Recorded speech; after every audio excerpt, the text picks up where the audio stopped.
వి gold trusted gold buyers మీరు తాకట్టు పెట్టిన బంగారాన్ని విడిపించి ఈ రోజు ఉన్న మార్కెట్ ధరకు కొనబడను.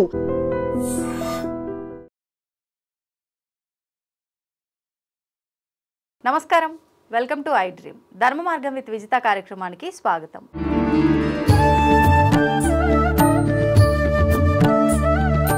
ప్రస్తుతం మనతో పాటు ఉన్నారు ప్రముఖ ఆధ్యాత్మికవేత్త శ్రీమతి డాక్టర్ బట్టిప్రోలు విజయలక్ష్మి గారు. ఇప్పుడు అమ్మతో మాట్లాడి మరిన్ని విషయాలు తెలుసుకుందాం. అమ్మ నమస్తే. నమస్కారం అమ్మ. అమ్మ, నిత్య దీపారాధన విషయంలో తీసుకోవాల్సిన జాగ్రత్తలు ఏంటి? అంటే ఖచ్చితంగా ఇంట్లో నిత్య దీపారాధన ఉండాలి అంటారు. మళ్ళీ ఈ మధ్యకాలంలో విమర్శలు కూడా ఎక్కువైపోయాయి ఈ దీపారాధన విషయంలో.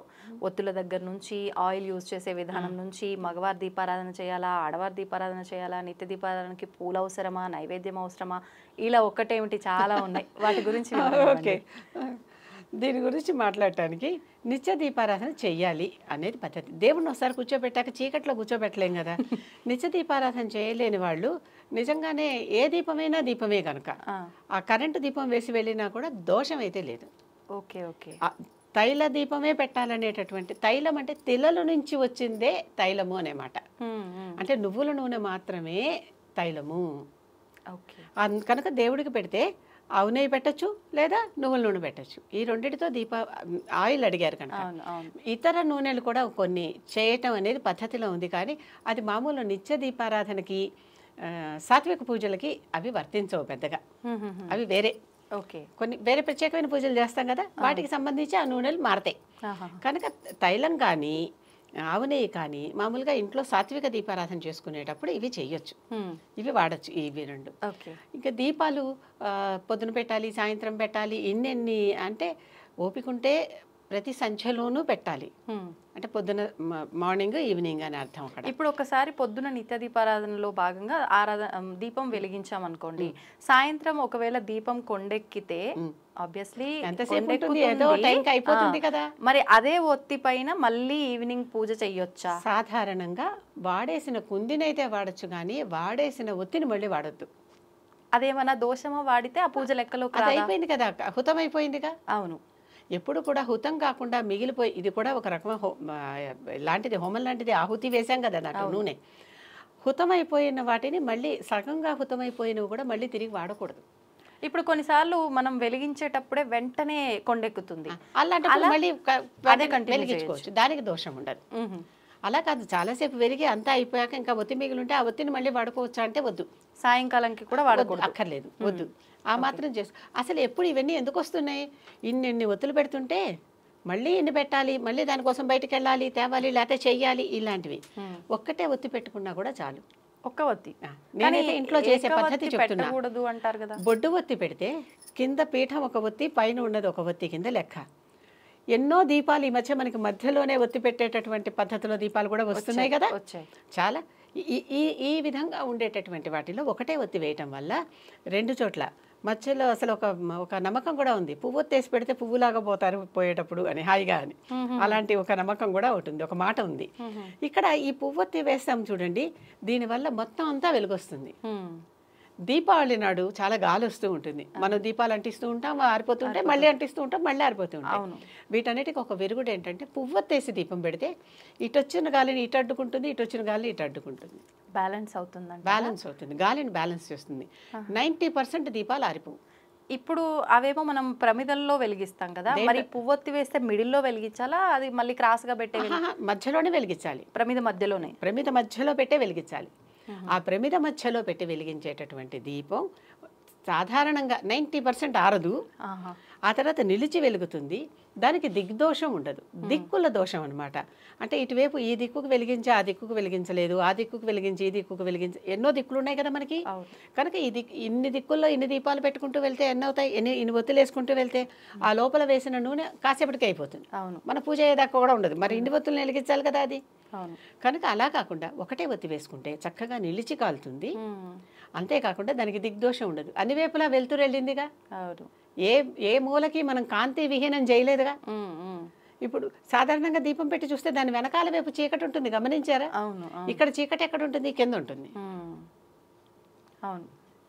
పైన ఎక్కడ కనిపించే దాంట్లో ఎక్కడా కూడా చీకటి ఉండదు. కనుక అటువంటి దీపానికి దోషం లేదు. ఓకే.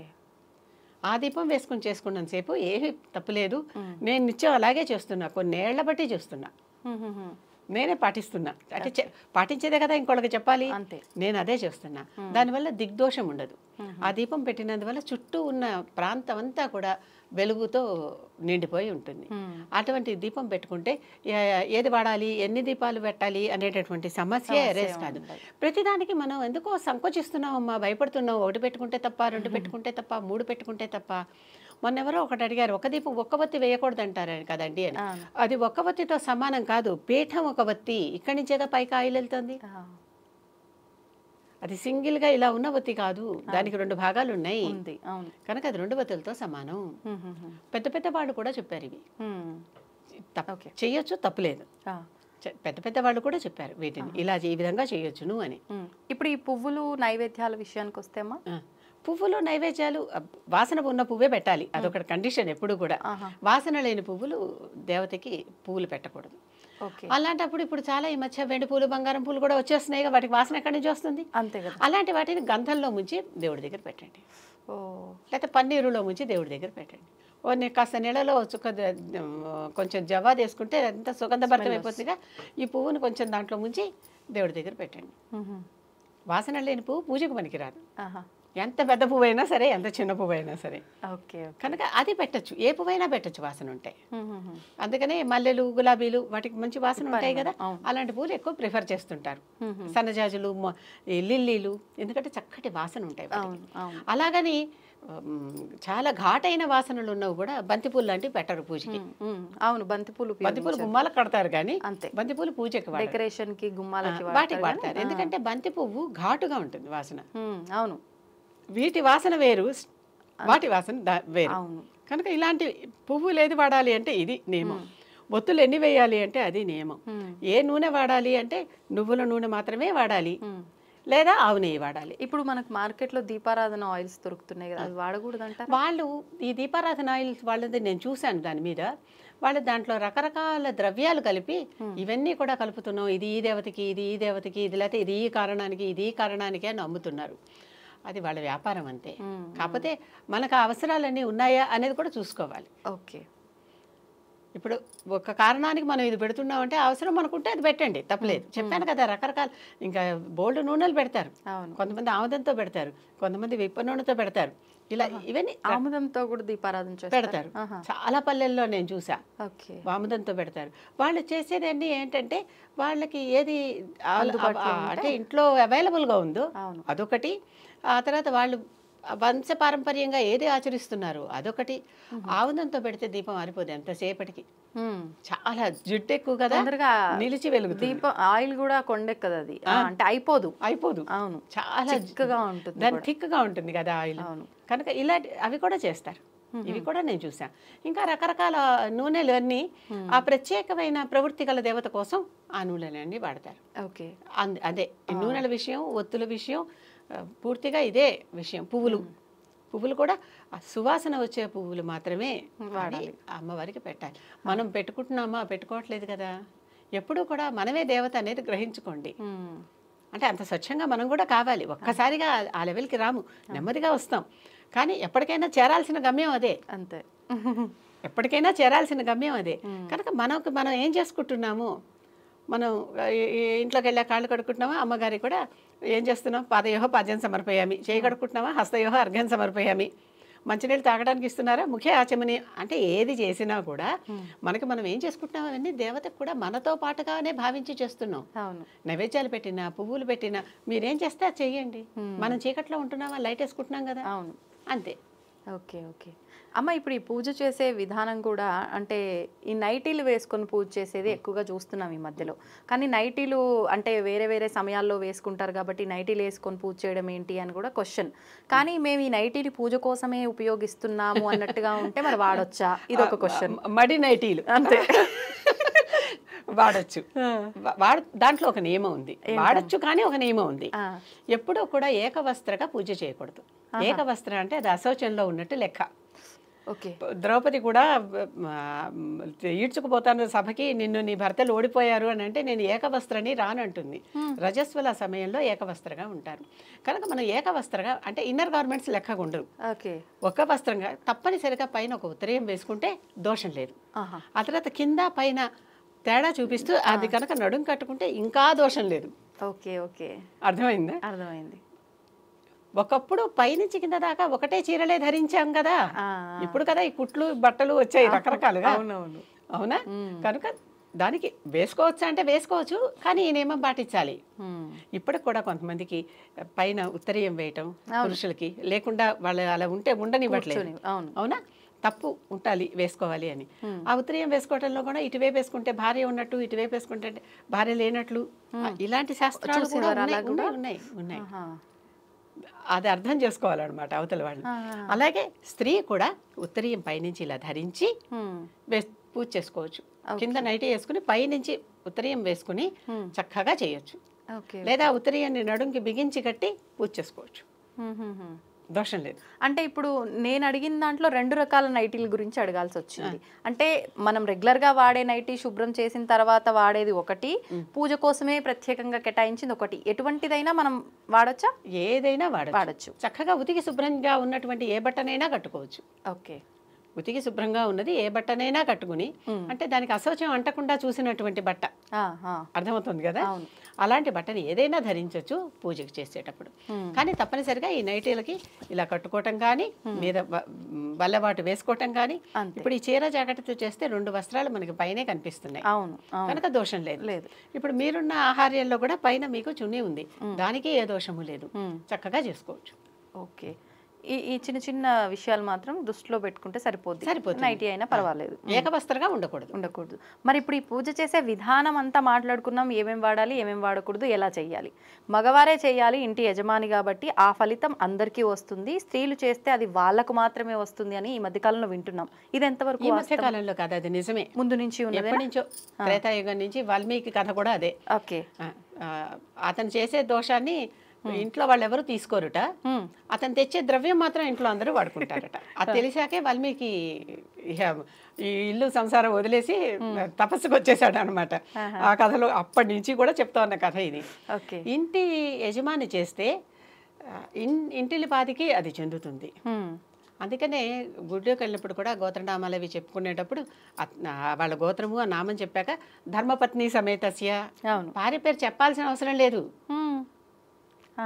సకుటుంబస్య సబాంధవస్య అనే, అంతే తప్పితే ఒక్కొక్కళ్ళ పేరు ఎందుకు చెప్పుకుంటున్నాం అంటే అమ్మో నాకు అటెండెన్స్ పడదేమో అని చెప్పుకుంటున్నాం అనమాట, అంతే. నిజంగానే పేరు చెప్పాల్సిన అవసరం అయితే ధర్మపత్ని ఈవిడేగా, పక్కనే ఉందిగా, నా ధర్మపత్నితో కలిసి ఫలానా ఆయన వచ్చి పూజ చేయిస్తున్నాడు నీకు, ఓకే, ఆయన కుటుంబంతో ఆయన పుత్ర పౌత్రులతో కలిసి వచ్చి పూజ చేయిస్తున్నాడు నీకు, ఓకే అని చెప్పటం తప్పేం లేదు. కనుక భర్త చేస్తే అంటే ఇంటి యజమాని మగవాడు చేస్తే ఇంటిలిపాదికి దాని ఫలితం వస్తుంది, అది కరెక్టే. ఈవిడొక్కతే చేస్తే ఈవిడకే వస్తుంది. కానీ స్త్రీకి ఉన్నటువంటి ఒక ప్రత్యేకమైన విషయం ఏంటంటే, స్త్రీ మాత్రమే ఇంటికి దీపం పెట్టాలంటారు కదా, ఇంటికి దీపం ఇల్లాలి, ఇవన్నీ విన్నారా? కనుక దీపం చక్కగా భర్త పూజ చేసుకునేప్పుడు అన్నీ చేసి దీపం వెలిగించి ఈవిడిస్తే తర్వాత పూజ ఆయన చేసుకుంటాడు. కనీసం ఆ దీపం వెలిగించే ఏర్పాట్లన్నీ అయినా చేయాలి ఈవిడ.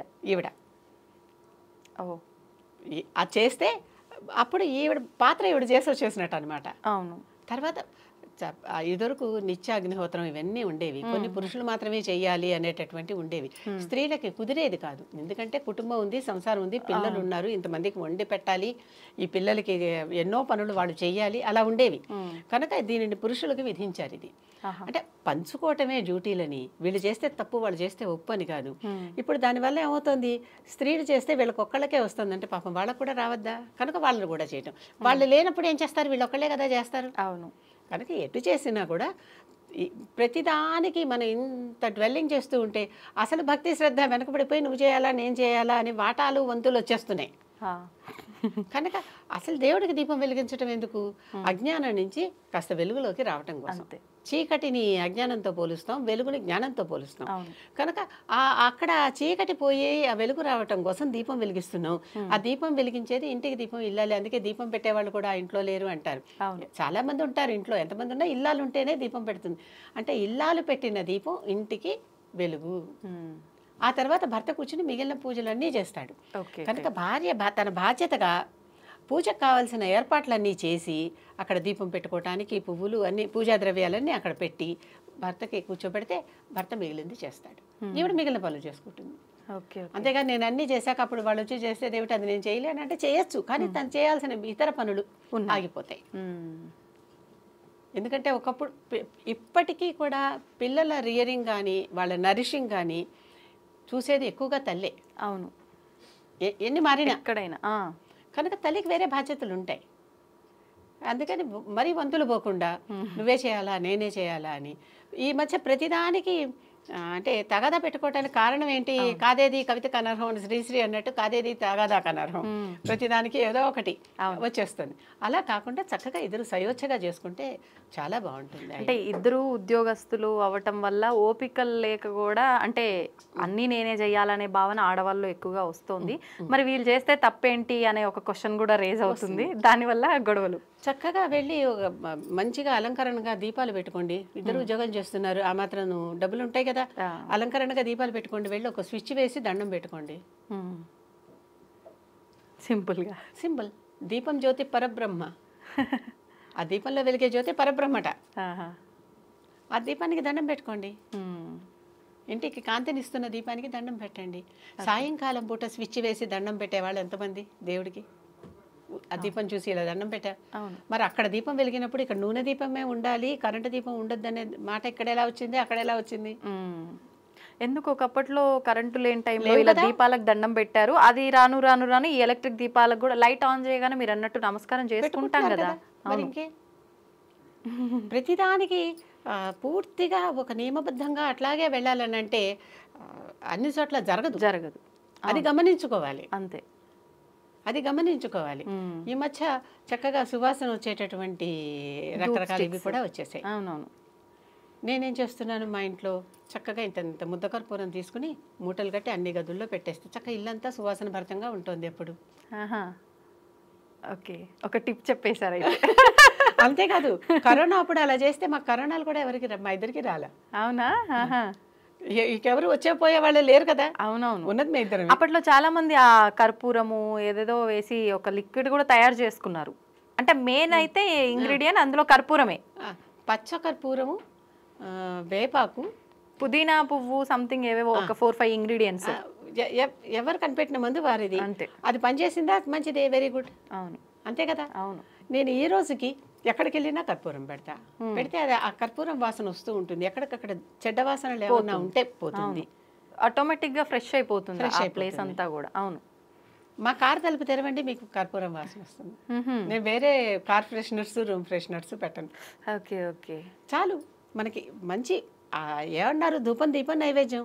ధూపం వేయటం వల్ల పొగే కదా వస్తుంది, అవును, వాసనే కదా. ఆ వాసన దీపం వెలుగు కోసం, నైవేద్యం వాళ్ళకి చూపించి మనం తినటం కోసమే. కనీసం 3 ఉపచారాలు అనమాట. ఆ మాత్రం చేసుకోవచ్చని నేను అనుకుంటా. చేసుకోవచ్చు, కాకపోతే మనం కల్పించుకోవాలి. మనసు లేకపోతే ఏవి చేయలేం. అంతే. మనసు ఉంటే ఎన్నైనా మార్గం ఉంటుంది. మనసు దానికోసం మనం ఈ సమయం కేటాయించాలి అనేటటువంటి ఒక ఆలోచన. అది ఓకే అమ్మ, ఇప్పుడు సమయం కూడా చూసుకోవాలి. ఈ దీపారాధన చేయాలి అంటే పలానా ఈ సమయంలోనే చెయ్యాలి అని చెప్పి అలా ఏమీ లేదు. అలా ఏమీ లేదు. నిత్యం అంటే ఎప్పుడు చెప్పాను కదా, సమయం ఈ సమయమే, ఆ సమయమే ఇలా పెట్టుకుంటే అసలు ఏ పని కాదు. నిజంగా బయటికి వెళ్ళాలంటే వాళ్ళు ఎవరో తుమ్మారు, వీళ్ళెవరో ఎదురొచ్చారు, లేకపోతే నాకే ఏదో అయింది, ఇలా అసలు ఏది కాదు. దేనికైనా అతి సర్వత్ర వర్జయేత్ అనే సూత్రం గుర్తుపెట్టుకోండి. అతి చేస్తే ఎక్కడా కూడా ఇది పనికిరాదు అనేటటువంటిది ఒక శాస్త్రం ఉంది. ఓకే, ఇది గుర్తుపెట్టుకోవాలి. అతిగా ఏది పోవద్దు, అన్ని పొదుపుగా. ఎక్కడ కూడా ఒక లిమిట్ ఉండాలి. ఆ లిమిట్ని బట్టే మనం ఏదైనా, ఆ లిమిట్ ఎవరికి వాళ్ళకే తెలుస్తుంది. అవును, నా లిమిట్ ఏంటో నాకు తెలిసినట్టు మీ లిమిట్ ఏమిటో మీరికి తెలుస్తుంది. ఒకళ్ళ లిమిట్ ఒకటి కాకపోవచ్చు. వాళ్ళ శక్తి వేరే కావచ్చు, వీళ్ళ శక్తి వేరే కావచ్చు, వాళ్ళ అవసరాలు వాళ్ళ సమయాలు వేరే కావచ్చు. అవును, కనుక దానికి దోషం లేదు. కాకపోతే ఒకటి ఏం చెప్తారంటే, పొద్దున పూట చేస్తున్నవన్నీ దేవతా పూజలు, మధ్యాహ్నానికి వస్తున్న కొద్ది పితృదేవతా పూజలు, మళ్ళీ సాయంకాలం పూట అంటే ప్రదోష సమయంలో మళ్ళీ దేవతా పూజలు, ఇంకా అర్ధరాత్రి చేస్తే క్షుద్ర పూజలు, రాత్రి పూజలు అంటే రాక్షస పూజలు. Okay okay. కొన్ని దేవతలకి రాత్రిపూటే చేయాలి. అవును, తప్పనిసరి. కనుక ఆ దేవతలకు రాత్రిపూటే చేస్తారు. ఎవరు ఆరాధించే దేవత వాళ్ళది. అంతే అంతే. మన దాంట్లో అంటే మనం ఎవరిని ఆరాధిస్తున్నామో వాళ్ళకి ఏ సమయం అయితే కరెక్ట్ అది దృష్టిలో పెట్టుకొని చేసుకోవాలి అంతే. మామూలుగా నిత్య పూజ అంటే మార్నింగ్ ఏ టైంలో అయినా ఆఫీస్కి వెళ్ళే లోపల చేసేసుకుని వెళ్ళిపోవచ్చు అంతే. మనం తినేదే పెట్టమంటున్నాం, మనం ఏదో ఒకటి తినే వెళ్తున్నాం కదా. కనుక దేనికి మనం భయపడక్కర్లా. మనకున్న శక్తిని బట్టి మన లిమిట్స్ మనం నిర్ణయించుకుని చక్కగా దేవుణ్ణి నమ్మి ఆ దేవుడు మన శ్రేయస్సుని ఇస్తున్నాడు మనకి అని గుర్తించి నమస్కరించడమే. అంతేనమ్మా. ధన్యవాదాలమ్మా. తవ్వుతూనే శివలింగం సరే దాన్ని అట్లా కప్పేసేయండి, చూపించదండి. మూర్తి పూజ కాదు, సాక్షాత్ బ్రజేంద్ర నందన భగవాన్ ఉన్నారు మూర్తులు. ఏమీ ఆశించకుండా ఆరాధించే వాళ్ళు కూడా ఉన్నారా ప్రభుజీ? నిజమైన భక్తి అంటే మనకు తెలియదు కాబట్టి